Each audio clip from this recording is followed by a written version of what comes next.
Sampurasun YouTube, balik lagi di Korki Review yang akan menceritakan sebuah alur cerita dengan gayanya yang agak nggak jelas dan berharap kalian yang menonton pun bisa mengerti. Semoga kalian tetap suka dan pastinya jangan lupa buat klik like, comment, share, and subscribe. Semoga di masa sulit ini kita tetap diberi semangat dan kesehatan, oke? Kali ini Korki mau review film bergenre aksi dan horor yang mungkin semuanya kalian sudah tahu. Film ini berjudul Predator 1987 yang dibintangi oleh aktor Arnold Schwarzenegger. Film ini menceritakan tentang sekelompok tim elit yang ditugaskan untuk menyelamatkan Sandra dari gerombolan gerilyawan di sebuah hutan di Amerika Tengah. Mungkin di negara Meksiko atau entahlah di mana, karena di film ini tidak dijelaskan lokasi tepatnya berada di mana. Dan tanpa disadari, tim elit ini tidak mengetahui atau tidak ngeh dengan keberadaan makhluk luar angkasa atau alien yang sedang memburu mereka yang memiliki alat berburu dengan teknologi yang amat canggih. So, tanpa berlama-lama langsung saja kita ke alur cerita filmnya. Di awal film memperlihatkan sebuah pesawat luar angkasa yang melintasi bumi dan menjatuhkan sebuah benda atau mungkin sebuah kapal kecil di mana di dalamnya terdapat si pemburu atau predator tersebut ke bumi. Dan film Predator pun dimulai. Scene di awal memperlihatkan sebuah helikopter yang sedang menuju ke pangkalan militer di dekat bibir pantai, dan di helikopter ini membawa sekelompok tim elit yang beranggotakan 6 orang dan dipimpin oleh Mayor Dutch yang diperankan oleh Arnold Schwarzenegger, sekaligus peran utama dalam film ini. Mereka pun sampai dan turun dari helikopter, dan di sini terlihat si Dutch sedang santai mengudut rokok surutus sampai kedot. Mereka pun dibawa menggunakan mobil dan disambut oleh atasan mereka, seorang jenderal yang bernama Jenderal Phillips. Dan dijelaskan bahwa 18 jam sebelumnya si jenderal telah kehilangan satu helikopter yang sedang membawa menteri kabinet dan asistennya. Serta si jenderal pun memberitahu titik lokasi helikopter tersebut karena mendapatkan sinyal transponder dari letak helikopter mereka berada. Dan Jenderal Philip merasa yakin bahwa helikopter dan orang yang berada di dalamnya telah ditawan oleh gerilyawan, dan Jenderal membutuhkan kerjasama serta bantuan dari tim elit ini. Dutch pun bertemu dengan teman lamanya yang bernama Dylan dan menjelaskan bahwa Dylan akan memimpin misi ini untuk menyelamatkan menteri kabinet dengan mengikuti jejak helikopter yang hilang dan menyelamatkan para sandera. Dutch yang mengetahui misi ini akan dipimpin oleh Dylan pun terlihat agak sedikit keberatan. Akhirnya Dutch dan yang lainnya pun pergi ke lokasi penyelamatan dengan menggunakan 2 helikopter, dan di sini terlihat semua anggota tim elit yang ada di antaranya. Ada yang bernama si Blaine, Hawkins, Poncho, Mac, serta Billy, dan mereka adalah anak buah dari Dutch. Sesampainya di lokasi, mereka diturunkan dari helikopter menggunakan tali di tengah hutan belantara. Selanjutnya mereka langsung menyusuri hutan tersebut dan mencari keberadaan para gerilyawan. Di tengah pencarian ternyata mereka berhasil menemukan helikopter yang hilang dengan keadaan terbalik dan nyangsang di perpohonan. Si pilot pun dalam keadaan wafat dengan tembakan di kepala. Di sisi lain, Billy yang ahli dalam mengamati situasi tiba-tiba teralihkan perhatiannya ke sebuah pohon besar, dan ketika dia menaiki pohon tersebut, tiba-tiba tergantung 3 mayat manusia tanpa kulit dengan keadaan terbalik dan dimakan oleh burung pemakan mayat. Dutch dan Dylan yang melihatnya pun terkejut.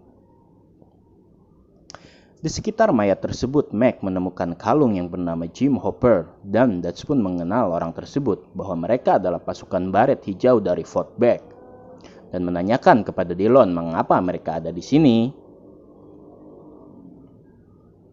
Dylan pun yang heran juga tidak mengetahui mereka berada di sini, dan tidak ada yang memberitahu kalau ada operasi militer di area tersebut.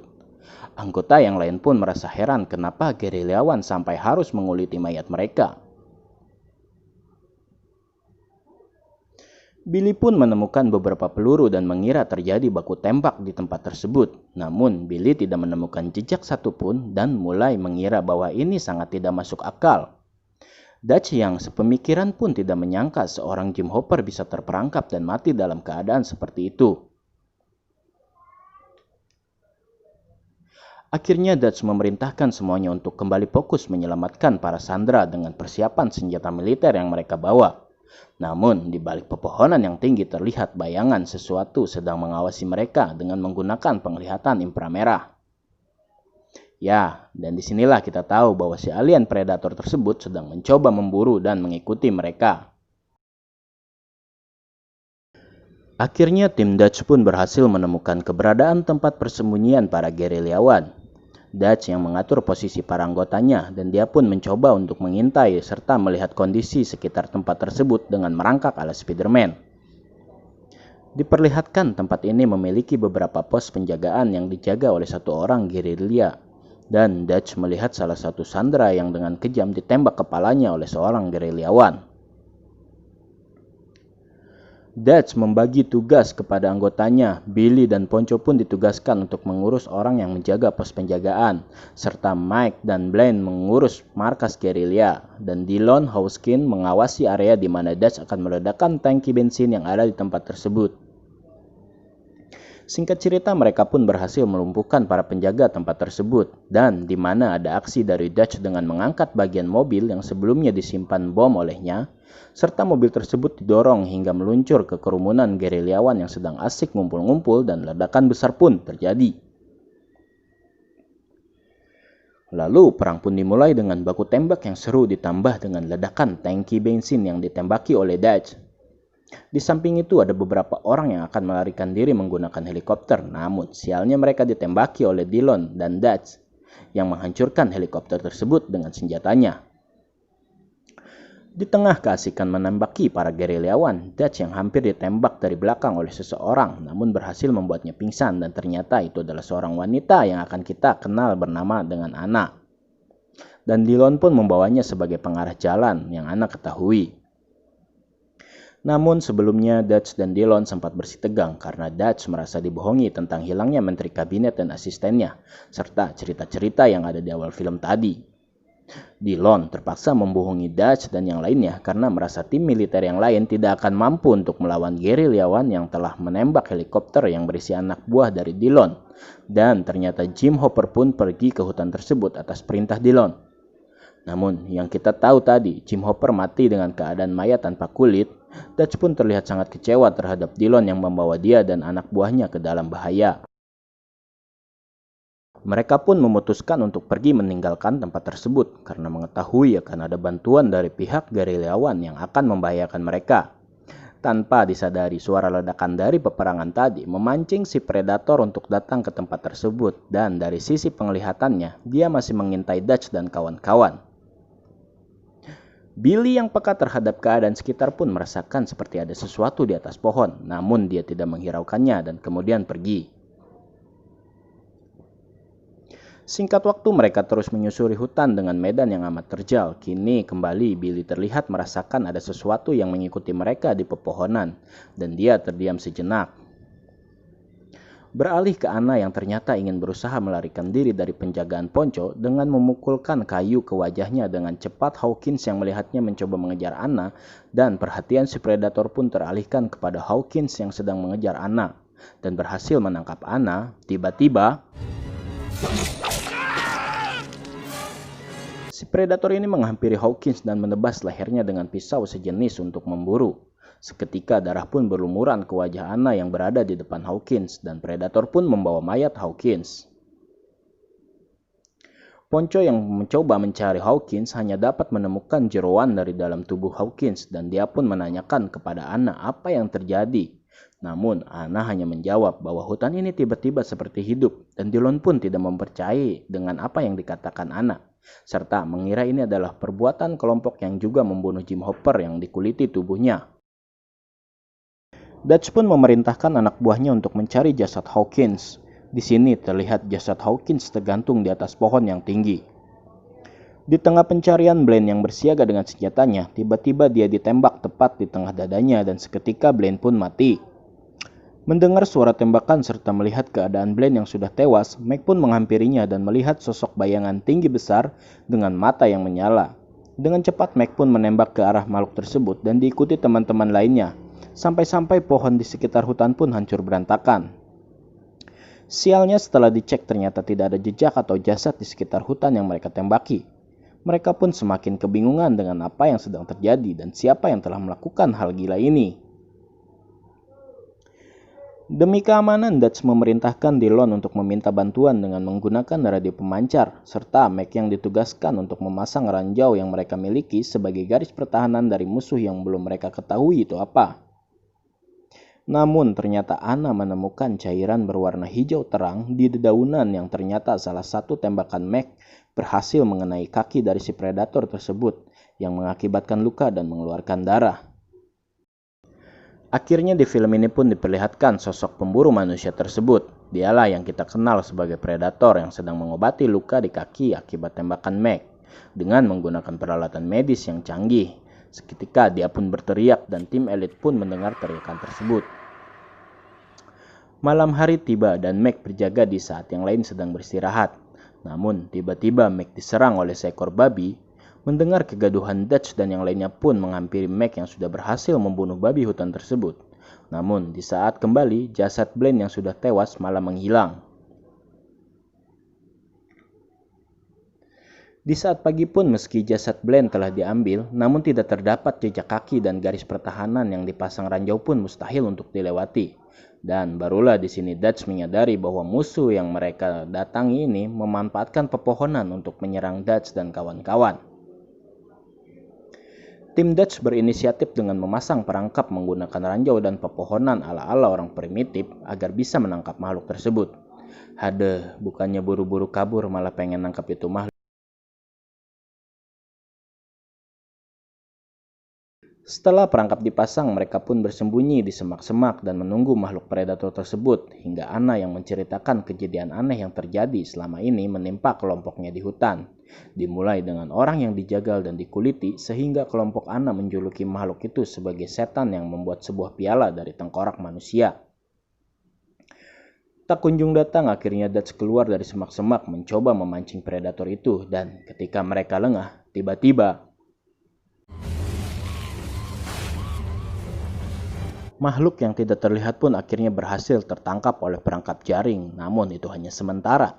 Dia berhasil kabur dengan merobek jaring tersebut dan menembak sebuah pohon besar yang malah menimpa badan Ponco sehingga Ponco terluka parah. Dillon yang tadinya tidak percaya dengan makhluk itu akhirnya diperlihatkanlah sosoknya seperti apa.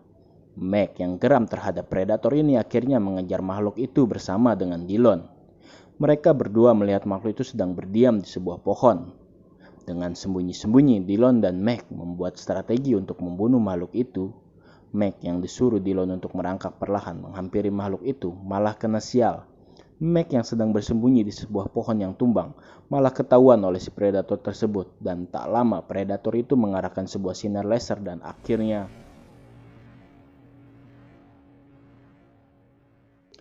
Mac pun harus tewas dengan tembakan laser di kepalanya. Dillon yang belum mengetahui Mac tewas pun terkaget setelah melihat jasad Mac yang sudah tak berdaya. Dan ketika dia sedang mengawasi area di sekitarnya, terlihatlah bayangan predator tersebut dan Dillon pun bersiap untuk menembaknya. Namun kalah cepat dengan senjata laser milik makhluk itu. Tangan kanan Dillon pun buntung kena tembakan si predator dan akhirnya Dillon mati juga ditebas oleh si predator itu.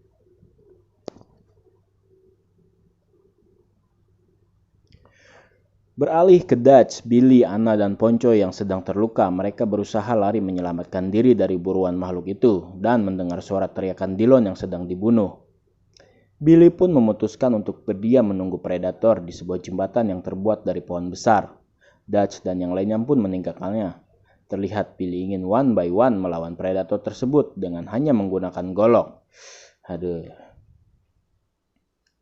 Beberapa langkah setelah meninggalkan Billy, Dutch, Anna, dan Ponco mendengar suara teriakan dari Billy yang sudah bisa dipastikan mati oleh predator itu.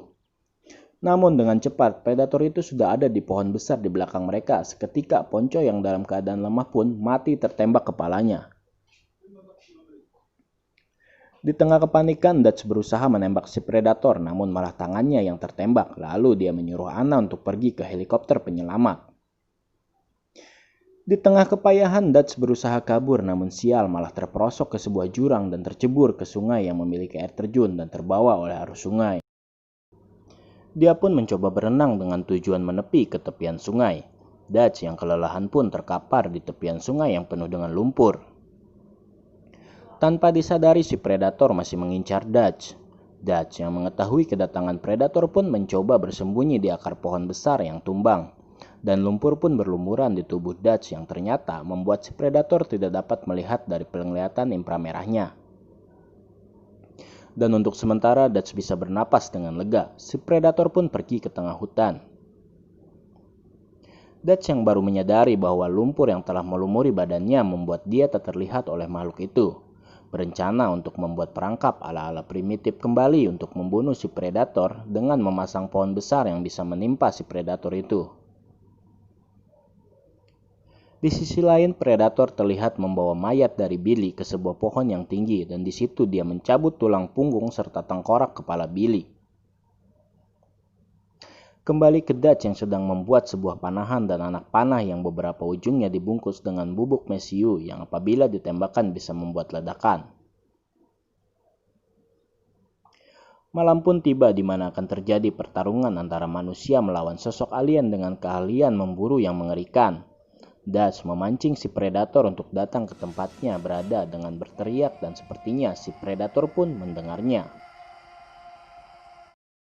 Di tengah keheningan hutan, Dutch yang sudah melihat kedatangan si predator mencoba menembakkan anak panah ke arah si predator itu. Predator yang marah pun dengan membabi buta menembakkan senjata lasernya ke arah sekitar, namun sayangnya Dutch berhasil lolos meski dengan sedikit luka. Dia pun turun ke tanah dan bersembunyi di bawah pohon tumbang. Dan dengan cerdiknya Dutch melempar tombak mesiu ke arah lawannya, serta berhasil melukai si predator sampai berdarah-darah yang berwarna hijau terang itu. Predator yang mulai menyadari keberadaan Dutch kembali menembakinya dan sialnya, Dutch yang mencoba menghindari malah terjatuh ke sungai.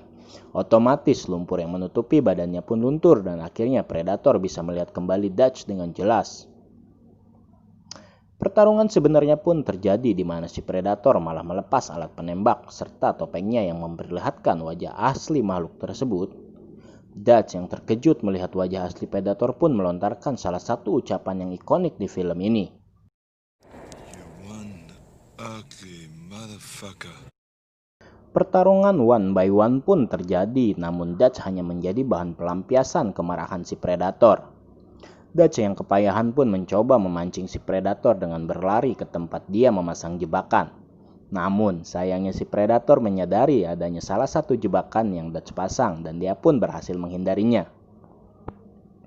Di saat Dutch akan ditebas oleh si predator, dia menyadari ada jebakan pohon besar di atas predator yang sedang berdiri di bawahnya. Dan dengan sigap dia menjatuhkan jebakan tersebut, berhasil menimpanya serta membuat luka parah si makhluk sialan tersebut. Melihat si predator masih bergerak, Dutch mencoba untuk menghabisinya dengan batu besar, namun si predator malah menyalakan sebuah alat dengan angka yang terlihat aneh. Si predator pun tertawa lepas dengan menirukan gaya Billy. Sempat terheran, akhirnya Dutch baru menyadari bahwa itu adalah bom waktu yang sengaja dipasang oleh si predator.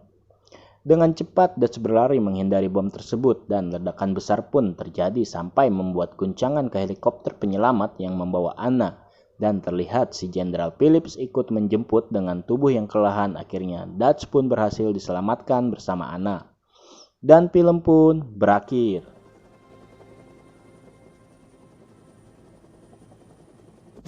Oke guys, sekian review alur cerita dari film Predator 1987. Semoga kalian bisa menikmatinya dan apabila kalian suka dengan video ini jangan lupa like and share.